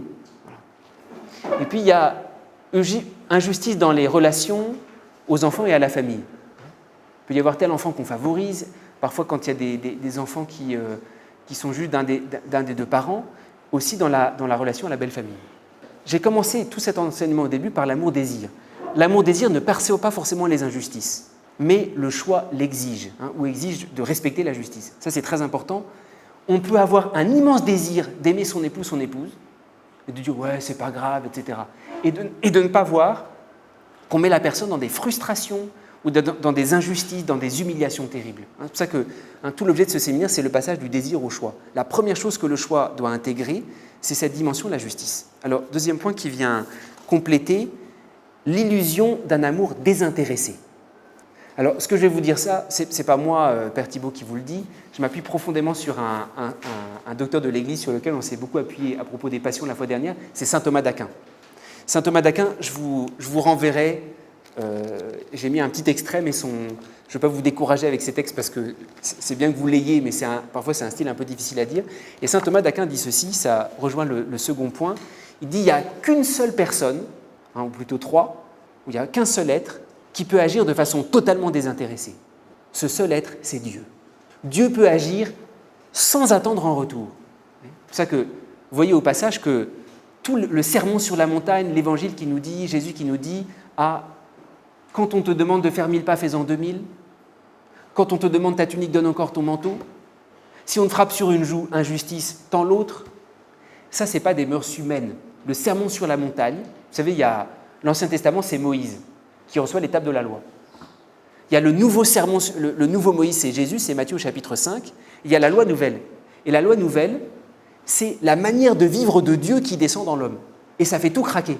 C'est pour ça que le sermon sur la montagne, humainement, avec nos petites forces humaines, il n'est pas à notre portée. Je ne sais pas si vous avez essayé de mettre ça littéralement en pratique. Vous descendez pour aller au travail. Quelqu'un qui vous demande de faire 1000 pas, vous en faites 2000, vous n'arrivez jamais au travail. Donne ton manteau en plus de ta tunique, vous arrivez nu au travail. Et puis, vous avez beaucoup de joues en moins aussi avant d'arriver à votre lieu de travail. Donc ça, c'est très important. L'amour humain n'est pas désintéressé. Et il ne faut pas en avoir peur. Quand j'aime, ça m'intéresse. Alors, saint Thomas d'Aquin fait ce simple raisonnement. Quand tu es une créature, dans toute action que tu fais, tout t'intéresse parce que ça te perfectionne. C'est pour ça que viser l'amour gratuit pour l'amour gratuit, c'est un leurre. Ce qu'il faut viser, c'est un amour de bienveillance, de respect mutuel très profond, de bienveillance mutuelle. Mais si vous entrez dans ce cheminement en disant « Ah, puisque c'est un amour chrétien, c'est un mariage chrétien, il faut absolument que ça soit le plus gratuit et désintéressé possible, donc je fais des actes, je n'attends rien en retour. » Ça, Jésus peut faire ça, c'est le propre de la croix. Mais nous, la grâce du mariage, c'est d'enraciner cet amour dans un amour proprement humain. Et j'allais dire, c'est un acte d'humilité, d'accepter qu'on est profondément sensible à la réponse de l'autre. Et ne vous dites pas « Ah, je ne suis pas assez évangélique, moi, il faut que je donne de façon totalement désintéressée. » Ça, c'est Jésus qui vient en toi, peut-être pour pallier à tous les défauts de l'autre, à tous les manques de l'autre. On va voir, c'est la question du pardon. Mais la première chose quand on construit un couple, C'est vrai, Dieu va me donner cet amour plus fort, c'est la grâce du mariage. Mais moi, j'ai à présenter un amour humain et à être sérieux dans cet amour humain jusqu'au bout. C'est pour ça que parfois, on se dit, mais on ne comprend pas, on avait un immense désir au début, on a eu la grâce de Dieu, et en fait, tout simplement, on ne s'en est pas aperçu, mais en fait, on a frustré notre épouse sur des choses ridicules, oui, à travers des paroles où et ça s'est accumulé, et le mariage, souvent, ça bat de l'aile parce qu'il y a des injustices de base qui n'ont pas été respectées. On a également besoin de la réponse de l'autre pour se construire. On ne peut pas construire un mariage si jamais il n'y a pas un minimum donnant-donnant. Je vous ai dit, l'homme compte, on est fait comme ça. Il ne peut pas y avoir de vraie réponse si ce n'est pas donnant-donnant. Il ne faut pas déjà chercher le désintérêt pur, parce que parfois on se fixe ça comme un idéal. Ah, je cherche l'amour désintéressé. Et en fait, on voit qu'on a du mal à vivre ça. Oui. On a du mal à vivre ça parce que nous sommes des créatures. Oui. Dieu agit dans sa surabondance. Nous sommes des pauvres créatures limitées. Et j'allais dire, c'est un acte d'humilité d'accepter ce statut-là. Donc, vous voyez, dans un couple, c'est évident qu'il faut encaisser des choses. C'est évident mais il y a suffisamment de choses à porter. Parfois, il faut faire se faire violence à soi-même. Est-ce qu'il faut tout accepter? Parfois, il y a la peur de s'affronter à l'autre. Vous savez, il y a des tempéraments comme ça, qui sont des tempéraments très très généreux, où on dit non, je dis rien parce que je l'aime et c'est l'amour gratuit. Et en fait, on accumule tellement de choses qu'à la fin, on risque d'accumuler une espèce de colère extraordinaire. Et on risque d'accumuler, j'allais dire, une espèce de revendication. Vous savez, il y a des tempéraments généreux qui donnent spontanément. Mais la générosité, c'est comme un réservoir. Au bout d'un moment, c'est limité. Et au bout d'un moment, on se surprend, on devient méchant. Donc, c'est une fausse piste que de se dire, bon, puisque l'amour, c'est la gratuité, l'amour, c'est le désintérêt, je ne respecte pas la justice. On a toujours intérêt à respecter la justice. Alors, c'est le troisième point, c'est une citation d'un philosophe qui s'appelle Aristote qui dit « Quand grandit l'amitié, grandit la justice ». Donc, contrairement aux apparences, le sens de la justice doit être plus grand pour un proche que pour un étranger. Quand grandit l'amitié, grandit la justice. Et nous, on réagit en sens inverse. La justice, c'est par rapport aux étrangers. Quand même, je les respecte, je ne les connais pas. Il y a des étrangers qu'on respecte beaucoup plus que ceux qui sont à côté de nous. La justice a même extension que l'amitié. Quand grandit l'amitié, grandit la justice. Alors, c'est pour ça que je vous ai mis ne pas avoir peur de compter et d'exiger le respect. Ne pas avoir peur de compter et d'exiger le respect pour soi-même et pour les autres. Je vais vous faire part d'une petite expérience. Je devais gérer un foyer d'étudiants quand j'étais à Paris. Et puis comme je n'avais pas de logement moi-même, j'ai lancé ce foyer d'étudiants de la façon suivante. J'ai annoncé sur les réseaux sociaux qu'on lançait un foyer d'étudiants, donc les étudiants ont commencé à s'inscrire, mais j'avais juste une salle sous ma paroisse. Et puis quand les étudiants ont commencé à s'inscrire, je suis monté à Lambon et j'ai dit aux paroissiens, écoutez, il y a des étudiants qui vont venir, donc il faut nous aider à les loger. Parce qu'à Paris, il y a plein de gens qui ont ce qu'on appelle les chambres de bonne, où il y avait avant les servantes, maintenant les servantes ça n'existe plus à Paris, donc il y a plein de chambres qu'on peut dégager comme ça, mais que les gens gardent comme ça. Donc moi je me suis dit, bon, moi je vais rafler toutes ces chambres de bonne là. Et puis il y a des chambres parfois qui sont juste à côté de l'habitation, donc j'avais une quinzaine d'étudiants au début, et puis j'ai réussi à trouver mes 15 chambres. Donc je commence à visiter les futurs logeurs, et puis je tombe sur un logeur très sympathique. Très sympathique, qui dit, ah mon père, cet étudiant ça sera comme notre fils, vraiment, dites-lui qu'il sera à l'aise, il est ici chez nous. Je dis, bon, très bien, c'est gentil. Et puis je vais dans une deuxième famille, et là je me suis dit, là il ne va pas rigoler. Il dit, mon père, on a déjà reçu un étudiant chez nous, on a fait un petit règlement qu'on a écrit. Donc il y a des heures, il y a des protocoles. Quand il y a des amis chez nous à la maison, ils ne rentrent pas, ils rentrent avant, ils ne passent pas par le salon, etc. Je dis, oula, là, l'étudiant que je vais mettre là-bas, il ne va pas rigoler. L'expérience avance et en fait, c'est exactement l'inverse qui s'est passé. C'est l'inverse qui s'est passé.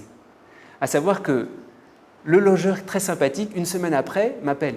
Mon père, l'étudiante que vous nous avez donnée, il y a des cheveux dans la douche. Et puis d'ailleurs, quand il y a des gens à la maison, vraiment, elle est impolie. On est là avec des invités, elle vient au milieu. Je dis, mais c'est vous qui l'avez mis à l'aise. Par contre, le deuxième foyer, alors c'est pas tout à fait un couple, mais c'est par analogie pour vous faire réfléchir. Par contre, dans le deuxième foyer, ça s'est très très bien passé parce qu'il y avait des règles, c'était fixé. Voilà. Et puis, il n'y a eu aucun problème. Alors, ça ne veut pas dire qu'il faut que vous fassiez, quand vous allez marier, je dis chérie, je t'ai écrit un règlement. Pour m'appeler, c'est entre 6 heures. Mais en fait, il ne faut pas hésiter parce que le mariage, ce n'est pas seulement l'amour, c'est la vie commune. C'est ça le problème du mariage. C'est qu'à la limite, s'aimer, c'est très sympathique, on est tous d'accord. Mais la vie commune, ça c'est autre chose. Parce qu'on partage tout. Et dans la vie commune, il y a la justice qui apparaît. C'est pour ça que n'ayez pas peur. Non pas, encore une fois, quand on s'aime, il y a une souplesse. Mais quand grandit l'amour, grandit la justice. Je ne sais pas si ce premier point... En tout cas, c'est un premier point très important. Et je crois qu'il y a beaucoup de choses dans les couples. Alors, ça reste toujours difficile. Mais quand on le sait, il ne faut pas être dans l'illusion que... J'ai beaucoup commencé par le désir. Il ne faut pas être dans l'illusion que le désir va porter, j'allais dire, par espèce d'infusion. Vous savez, le thé, vous mettez un sachet de thé et par infusion, ça gagne tout le bol, tout le bol d'eau. Et parfois, on pense que le mariage, c'est comme ça. Il y a un désir fou, on va mettre, ça va infuser, et puis progressivement, notre couple, notre désir de s'aimer va tout gagner. Mais ça ne marche pas comme ça. Il implique une mise en commun, et la première chose pour choisir, la première question à se poser, est-ce que je respecte la justice? Alors, justice est sortie de soi-même. Juste un petit point, donc je vous ai parlé de la nécessité du respect de la justice, parce que en fait, Aristote, dans son Éthique à Nicomaque, a écrit un livre sur l'amitié. Et c'est très très beau, il écrit tout un livre sur l'amour, et à un moment, il dit, bon, si vous voulez regarder l'enracinement de cet amour, revenons à la justice. On a l'impression qu'il revient en arrière. Non, c'est extrêmement réaliste, et c'est extrêmement profond. Alors, qu'est-ce que c'est que la justice à proprement parler? Parce que vous dites, mon père, c'est pas très drôle ce que vous nous dites. La justice, généralement, c'est le gendarme qui donne un peu des baguettes quand même. Dans notre couple, c'est pas très drôle que vous nous disiez que pour bâtir notre couple, il y a la justice. Alors, la justice, là aussi, je vais m'appuyer sur ce philosophe Aristote qui est très sympathique. Retenez ça. La justice est une vertu qui regarde l'autre comme autre. Ça peut paraître un peu compliqué, je vais donner un exemple. À la différence de la force et de la tempérance qui sont en relation au sujet, c'est-à-dire moi. Le sujet, c'est moi. Je vais vous donner un petit exemple. La tempérance, ou la force, la vertu de force. La vertu de force ne regarde pas l'autre. La vertu de force vous regarde vous-même. Par exemple, je ne sais pas, depuis que vous êtes petit, vous avez peur de traverser la nuit dans le noir.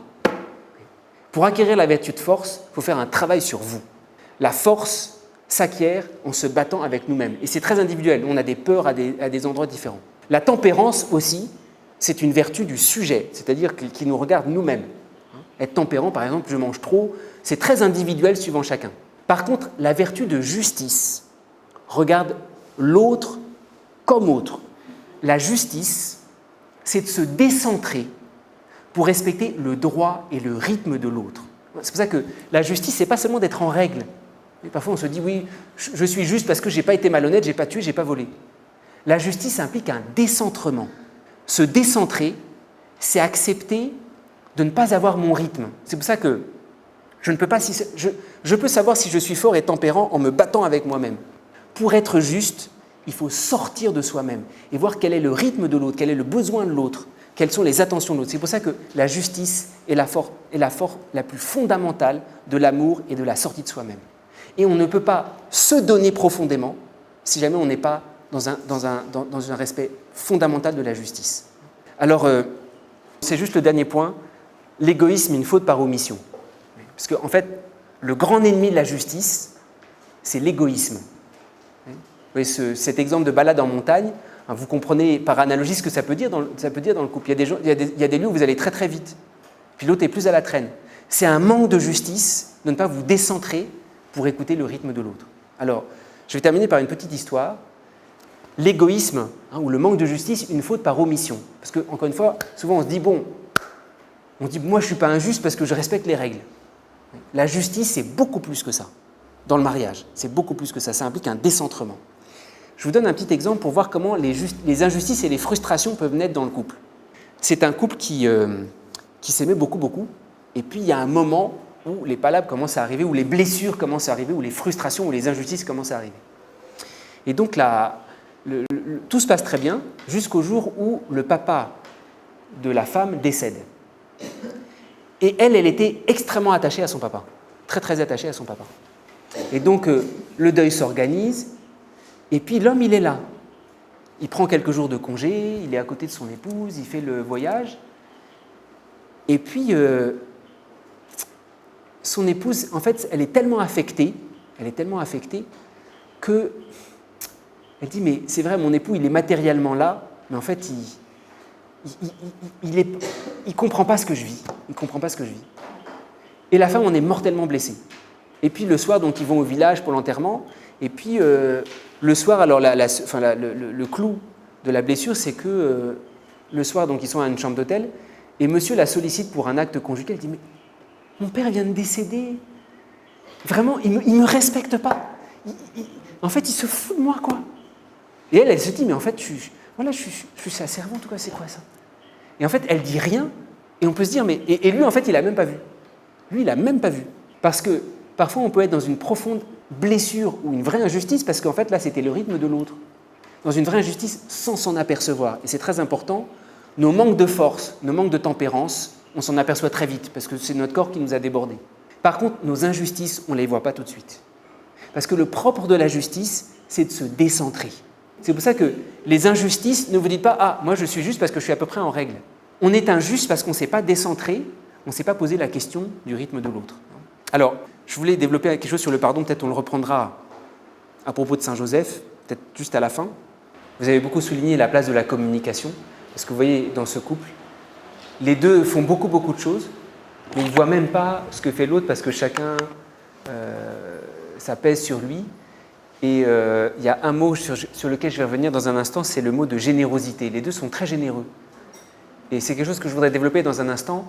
Le don, c'est un peu différent de la générosité. Parce que parfois, on croit qu'on est très généreux. Et c'est ça le don. Ah, je me donne, je fais beaucoup de choses. Donc, on va rebondir sur cette question. Alors, donc c'est les points que vous avez soulignés. Hein. Il y a 3 mots qui seraient très intéressants de redéfinir. Le sacrifice, la communication, le don de soi. Alors, dans un premier point, je voudrais vous montrer, j'ai beaucoup parlé du choix ce matin, vous montrer pourquoi le don est lié au choix. On va s'expliquer. Alors, qu'est-ce que se donner? Souvent, c'est une expression qu'on emploie beaucoup en disant « mais moi, je suis très donné, je fais beaucoup de choses », même il y a tout un langage chrétien qui est derrière, Sainte Thérèse de l'Enfant Jésus, je ne sais pas si vous avez chanté ce chant, « Aimer, c'est tout donner » et se donner soi-même. Alors, qu'est-ce que ça veut dire se donner? J'ai mis les limites de la générosité, entre parenthèses, la cocotte minute. J'aime beaucoup cet exemple parce que je crois que c'est très parlant. Je ne crois pas qu'il y ait de cocotte minute ici en Côte d'Ivoire. Si, il y a des cocottes minutes. Nous, on est beaucoup cocotte minute en France. Donc la cocotte minute, c'est quoi? C'est qu'on ferme la casserole avec un capot, mais ça peut être très très violent une cocotte minute. Et il faut qu'il y ait quand même une soupape, parce que s'il n'y a pas de soupape, si votre cocotte minute explose, il va falloir refaire faire votre cuisine à zéro. Et puis il ne faut pas être à côté surtout. Bon. Alors, il y a des tempéraments cocotte minute. C'est des tempéraments très généreux, c'est-à-dire qui donnent.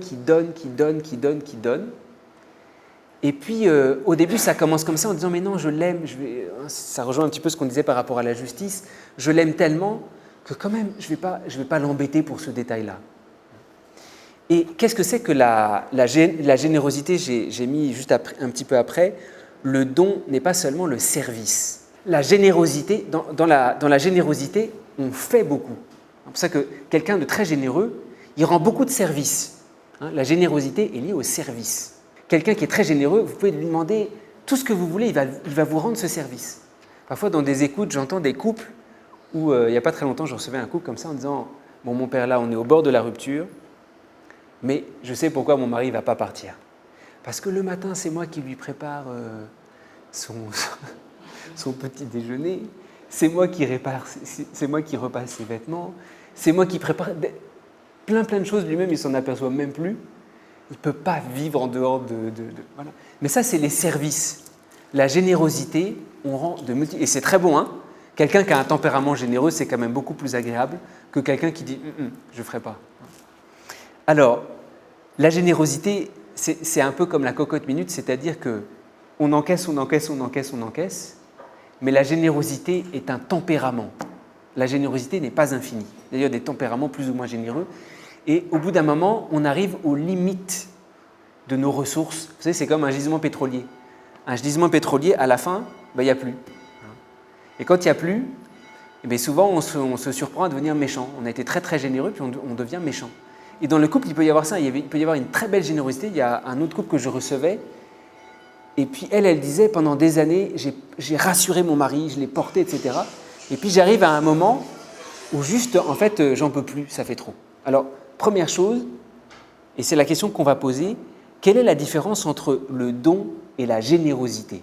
Parce que parfois, on pense que se donner, c'est être généreux. Oui, je me donne, je suis présent. La générosité, c'est le service. Il y a une signification plus profonde du don, c'est que se donner, en réalité, c'est dévoiler quelque chose de soi-même. Donc ça, c'est très important. On peut rendre plein de services, mais en fait, on ne se connaît pas. On se donne vraiment quand on se donne à connaître. Ça, c'est là où le don est profond. Quand vous avez un couple, par exemple, dans la petite histoire qu'on vous a donnée, les deux sont très généreux. Il y en a un qui bosse comme un fou, il y en a l'autre qui rend tous les services, et tous les deux ils disent « Ah, je me donne dans mon couple ». Mais pour se donner, il faut se donner à connaître. On se donne vraiment quand on se dévoile, quand on dit quelque chose de nous-mêmes. Sinon, en fait, ça reste anonyme. Le don, c'est pour ça que le don, la générosité n'est pas forcément réciproque. Chacun peut rendre service de son côté. En fait, c'est une réciprocité parallèle. Et puis chacun tire de son côté en disant « Non, moi je fais plus de choses que toi ». Le don au sens très profond, c'est pour ça que certains ont parlé de la communication, mais on se donne plus en communiquant qu'en faisant… Alors il faut faire des tâches ménagères, il faut rendre des services, mais le don se réalise plus dans la communication que dans la générosité. Vous avez dit quelque chose de vous-même qui vous tient tellement à cœur. Vous vous donnez plus quand vous dévoilez quelque chose de profond que quand vous faites de multiples tâches. C'est pour ça que quand vous pensez à don, et c'est un peu l'exercice d'avant, il y a ces mots qui sont ressortis, pensez à communication. C'est pour ça qu'il y a j'ai mis ça comme dernier point, la mise en commun, le véritable critère de l'amitié. Quand vous vous posez la question, mais quelle est la qualité de mon amour ? Il peut y avoir 3 critères, il y en a plein en fait. Il y a le critère du désir, on en a parlé au début, je sens des choses immenses pour elle, donc je l'aime beaucoup. Oui, mais vous pouvez ressentir des immenses choses pour quelqu'un que vous connaissez à peine. Deuxième critère, ça peut être la générosité. Vraiment, je suis donné dans mon couple, je fais beaucoup, beaucoup de choses. Et le critère le plus profond, c'est le critère de la mise en commun ou de la communication. Qu'est-ce qu'on a porté ensemble ? Qu'est-ce qu'on a dévoilé de nous-mêmes ? Et parfois, la générosité peut être une manière de ne pas se dévoiler. On fait plein de choses, mais en fait, on ne parle pas ensemble, on ne communique pas ensemble. C'est pour ça que don, pensez à dévoilement et communication. Donc ça, c'est le premier aspect, parce que si le don est vu uniquement en termes de générosité, dans ce cas-là, c'est un piège. On pense que il faut que je sois donné, il faut que je rende plein de services. Mais vous savez, il y a… Alors ça, c'est dans l'Évangile. Il y a, vous connaissez tous Marthe et Marie. Alors ça ne veut pas dire, c'est pas une invitation à rien faire, mais Marthe est dans ses casseroles, etc. Et puis Marie, elle est au pied du Seigneur. Et puis Marthe s'énerve en disant « Mais dis-lui donc de m'aider, ma sœur fait rien ». Et on pourrait se dire « Mais Marthe, elle est vraiment dans le don, puisqu'elle fait plein de choses ». Et en fait, cet évangile dit non, celle qui est dans le don, c'est Marie. Parce qu'elle écoute Jésus, elle lui parle. Ou du moins, elle l'écoute surtout. C'est-à-dire, elle accepte de recevoir quelqu'un, de se dévoiler. Le don est personnel. La générosité peut être anonyme. C'est-à-dire que même votre générosité, on peut ne pas l'avoir. Et c'est pour ça que la générosité, parfois, ça peut se faire tout seul. C'est pour ça qu'on vous a mis ces 2 trajectoires parallèles. On peut avoir 2. Et puis, ça pèse de plus en plus. Le don ne peut se faire qu'à 2.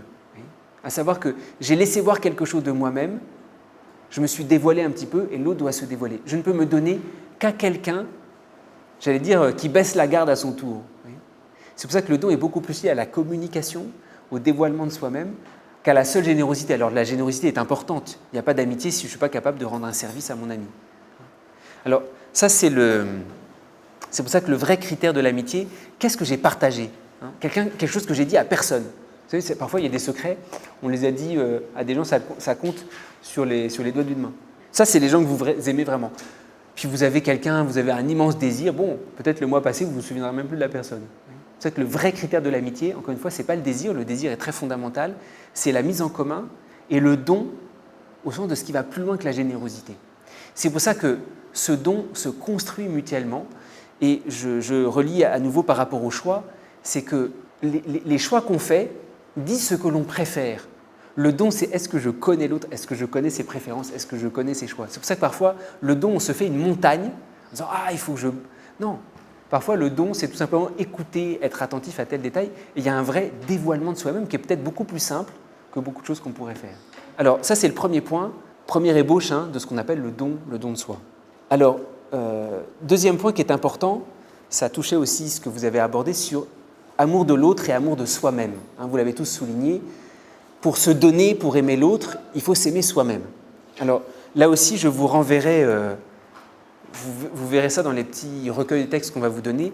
Au cœur de cette page, il y a l'ordre de la charité selon saint Thomas d'Aquin. Je voudrais juste que vous reteniez ça. L'ordre de la charité, c'était une grande question qu'on se posait. Saint Thomas d'Aquin, c'est un théologien du Moyen-Âge. C'est une grande question qu'on se posait au Moyen-Âge. Qu'est-ce que je dois aimer en premier, en second, en troisième? Et saint Thomas d'Aquin disait ceci: en premier, je dois aimer Dieu. Ça, c'est évident. En deuxième, je dois aimer moi-même. Et seulement ensuite, en troisième, le prochain. Donc ça, c'est un ordre de charité à entendre. Dieu, soi-même et le prochain. Et saint Thomas d'Aquin se pose la question, il dit, oui, mais quand même, ici sur terre et même dans le ciel, il y a des gens qui sont infiniment plus saints que moi. Il faudrait que je dise, j'aime Dieu, les grands saints ou les gens très très aimables, par exemple la Vierge Marie. Vous ne pouvez quand même pas dire que vous vous préférez à la Vierge Marie. Et puis ensuite, soi-même. Et saint Thomas d'Aquin, docteur de l'Église, il dit, si, tu dois t'aimer Dieu, ensuite toi, ensuite les autres, y compris les plus grands saints. Parce que le rôle des saints, c'est de te renvoyer à l'amour que Dieu a pour toi.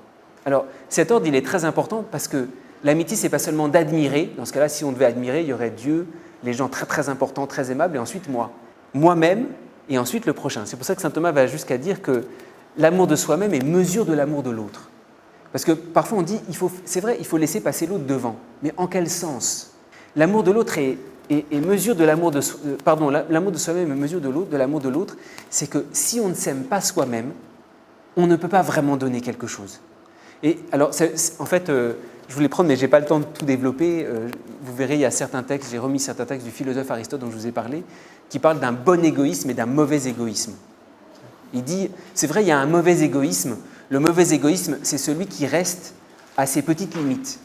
Mais il y a un bon égoïsme, c'est qu'on ne s'aime jamais assez soi-même. Au sens que ce qu'il y a de grand en nous, nos qualités, nos vertus, notre recherche, il y a des choses belles en nous, on ne les aime jamais assez. C'est pour ça qu'on doit se battre avec nos petites choses limitées, vous voyez, nos traits de caractère, c'est évident. Ça doit passer après le prochain. C'est pour ça que saint Thomas d'Aquin, il poursuit en disant, en réalité, il y a Dieu, soi-même, le prochain, et après, tous mes défauts et mes détails qui sont liés au corps ou à ma passion, et encore pas tous, je dois laisser passer le prochain devant. C'est-à-dire, il y a des petites choses de mon caractère, je ne dois pas les imposer à mon prochain. Donc, à ce titre, je dois le laisser passer devant. Mais l'amour de soi-même, dans ce que j'ai de plus profond, c'est-à-dire mon salut, notamment au dernier jour, on demandera compte du salut de mon âme. C'est moi qui serai en face de Dieu. Et je suis responsable du prochain dans la mesure où je l'ai porté à travers l'amour que Dieu a à mon égard. Donc ça, c'est un ordre qui est important. Je n'ai pas le temps de tout développer, je voudrais juste vous donner ces différents points-là. Et puis, alors, il faudrait s'arrêter un peu plus dans le détail. Par contre, il y a un mauvais égoïsme, mais je n'ai pas le temps de m'arrêter là-dessus. C'est toute la question de l'orgueil. Et en fait, l'orgueil, d'une certaine manière, c'est qu'on ne s'aime pas assez soi-même. Quelqu'un qui est très orgueilleux, il s'enferme dans ses petits projets, dans ses petites ambitions, mais il n'arrive pas à s'aimer lui-même jusqu'au bout. Je voudrais surtout m'arrêter sur ce point. Le mariage présuppose l'amour et la structuration de soi-même. Ça, c'est un principe qui est très très important, à savoir que le mariage ne peut pas combler, n'est pas là d'abord pour combler certains vides affectifs. Je voudrais vous raconter une petite histoire et vous allez comprendre. Cette histoire, c'est un témoignage, c'est une dame qui anime l'école du mariage à côté et elle raconte son histoire, donc elle la raconte de façon publique, donc je peux la répéter à mon tour. Donc elle dit ceci, elle dit voilà, elle aimait beaucoup son cheminant et puis ils se sont mariés et puis il y a eu des histoires. Comme dans tous les couples, parfois il y a des histoires. Et je crois que la goutte d'eau qui a fait déborder le vase, alors c'était les infidélités de son mari, mais c'était pas suffisant pour faire déborder le vase. La goutte d'eau qui a fait déborder le vase, c'est qu'ils étaient en train d'acheter une maison et que monsieur est allé consulter sa maman, sa sœur, tout le monde sauf elle pour acheter la maison. Et là, elle s'est sentie complètement frustrée et elle s'est dit, bon, il ne reste plus qu'à faire mes valises. Et puis juste avant de faire ses valises, elle s'est dit, bon, c'est quand même un acte grave à poser. Et elle est dans une école de mariage où elle s'est remise un peu en question. Et puis là, elle a fait l'expérience suivante, c'est qu'elle a dit, c'est vrai, mon mari avait fait des fautes et même des fautes graves. Mais en fait, moi, je n'avais pas vu que j'avais une attente surdimensionnée à l'égard de mon mariage. Et elle a fait toute une relecture de sa vie. En fait, elle avait une vie difficile. Je crois que son papa était parti. Il y avait toujours un manque qu'elle attendait de combler. Et quand elle est tombée amoureuse, son mari, c'était tout. C'est elle qui allait réparer ses blessures, c'est elle qui allait consoler tous ses manques affectifs. Elle dit, c'est vrai, mon mari était en tort, mais j'avais une telle attente surdimensionnée à son égard que quand c'est pas allé, tout a volé en éclats. C'est pour ça que je ne dis pas qu'il faut avoir, on n'attend jamais assez de son mari ou de son épouse, mais il y a des choses qu'on ne doit pas attendre. Il y a des instabilités en nous, il y a des manques affectifs, le mariage n'est pas là pour les combler. Sinon, j'allais dire, en fait, c'est ça qui est très exigeant dans le mariage, c'est que le mariage exige que les deux personnes soient déjà à peu près structurées et stabilisées. Alors c'est bien évident que le mariage peut consoler, que le mariage peut aider, mais le mariage ne peut exister que si les deux personnes ont déjà leur structure propre, leur amour de soi-même qui a déjà un certain sens. Sinon, tout prend une dimension qui fait que le mariage, les blessures prennent une dimension énorme et le mariage ne peut plus avancer. Alors c'était le témoignage de cette dame qui dit « Bon, en fait j'ai compris ça, j'ai compris que j'étais pas très très bien ajusté. » C'est pour ça que, je vais terminer là-dessus, j'ai mis ça, le piège des relations inégales dans le couple. Il y a certaines relations inégales où par exemple la femme, elle a un rôle tellement maternel, ça existe, elle a un rôle tellement maternel qu'en fait elle vient combler quelque chose où le mari c'est encore un petit enfant. Et puis réciproquement, le mari peut avoir une telle autorité paternelle que ça vient combler quelque chose qui ne s'est pas fait. Oui, c'est pour ça que c'est très important, il faut être structuré et il faut s'aimer soi-même avant de pouvoir s'engager dans le couple. C'est pour ça que, encore une fois, le mariage, ce n'est pas seulement s'aimer. L'amour, c'est très large, on peut aimer ses parents, on peut aimer ses enfants, on peut aimer ses amis. L'amour, c'est la vie commune. Et pour mettre en commun cette vie, il faut déjà être structuré. Parce que parfois, quand on tombe amoureux, on se dit « Ah, c'est enfin ce qui va combler toutes mes attentes. » Le mariage ne va jamais combler toutes vos attentes. Par contre, si on sait ça, si on le sait, on peut aller très très loin. Parce qu'on est deux personnes normalement à peu près structurées, même si on a tous des défauts, et à partir de ça, on peut construire quelque chose ensemble, à partir d'un choix réciproque. Mais une espèce d'inégalité, où quand il y a quasiment un rapport père-enfant ou mère à l'égard d'un petit enfant, il y a un espèce de déséquilibre qui fait que au bout d'un moment, c'est tellement lourd, le mariage n'est pas fait pour porter ça. Alors, je laisse ça à votre réflexion, mais il y a certaines choses que le mariage ne peut pas porter. Il y a certaines manières d'aimer qui ne sont pas ajustées, qui impliquent de vouloir, j'allais dire, prendre le mariage pour pouvoir se récupérer un vide par rapport à soi-même.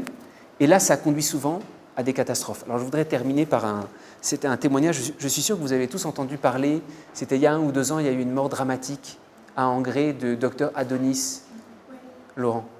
Alors, en fait, elle venait avec nous, elle animait des sessions avec nous. Et une fois, elle avait animé une session, on avait fait toute une session sur la communication et la gestion des conflits. Et je me souviens, elle avait fait cette réflexion, elle avait dit, vraiment, parce qu'elle avait commencé une histoire, elle dit vraiment, pour commencer dans un couple, il faut déjà être très très structuré, très très armé. Moi, ça m'avait marqué. Alors, c'était le témoignage qu'elle nous avait laissé là, elle avait beaucoup parlé du couple, de la communication.